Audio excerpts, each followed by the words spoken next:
বাংলাদেশ জাতীয়তাবাদী দল আপনাদের ভোটের মাধ্যমে নির্বাচিত হয়েছে এবং আপনাদের ভোটের মাধ্যমে আমরা নির্বাচিত হওয়ার মাধ্যমে আমাদের প্রধানমন্ত্রী জনাব তারেক রহমান নির্বাচিত হয়ে আজকে তিনি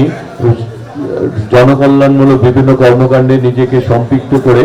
যে ইশতেহারে যে অর্ডারগুলি রয়েছে সেগুলি পূরণ করে চলছেন। আমরা তিনি যেমনিভাবে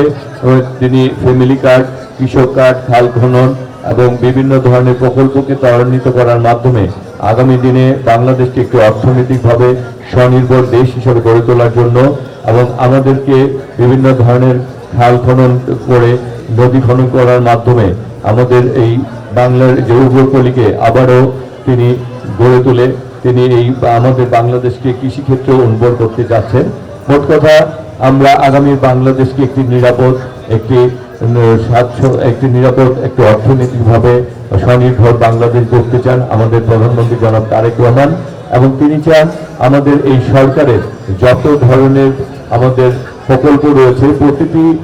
ব্যবস্থাপনায় যাতে আমরা কেউ মাঠ লেভেলে যারা রয়েছেন তাদের উপস্থিতিতেই যাতে আমরা এই কর্মকাণ্ডগুলি করি এবং এগুলির মধ্যে যাতে সকল সময়ে স্বচ্ছতা পালন করা হয়। এবং তিনি জেলা প্রশাসক আজকে তালিকা আপনারা দিয়েছেন, জেলা প্রশাসকের প্রতিনিধিরা এসে তাদের উপস্থিতিতেই এই আপনাদেরকে যারা এগুলি তালিকা অন্তর্ভুক্ত হয়েছেন তাদেরকে এই অর্থটি তাদের মধ্যে বিলি করা হবে, বন্টন করা হচ্ছে, বিতরণ করা হবে।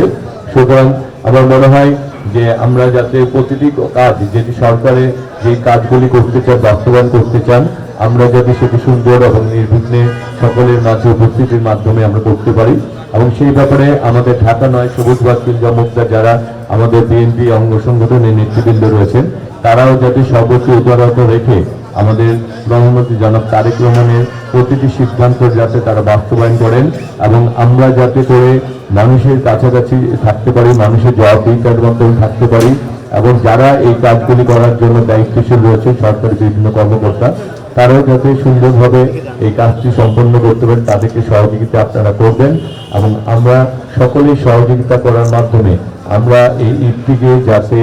আমরা সকলকে নিয়ে উপভোগ করতে পারি, যারা অসহায় দুস্থ রয়েছেন তাদেরকেও যাতে আমরা এই আনন্দে আমরা অন্তর্ভুক্ত করতে পারি সেই কাজগুলি আমাদেরকে সম্পন্ন করতে হবে। সবাই যাতে আমাদের এই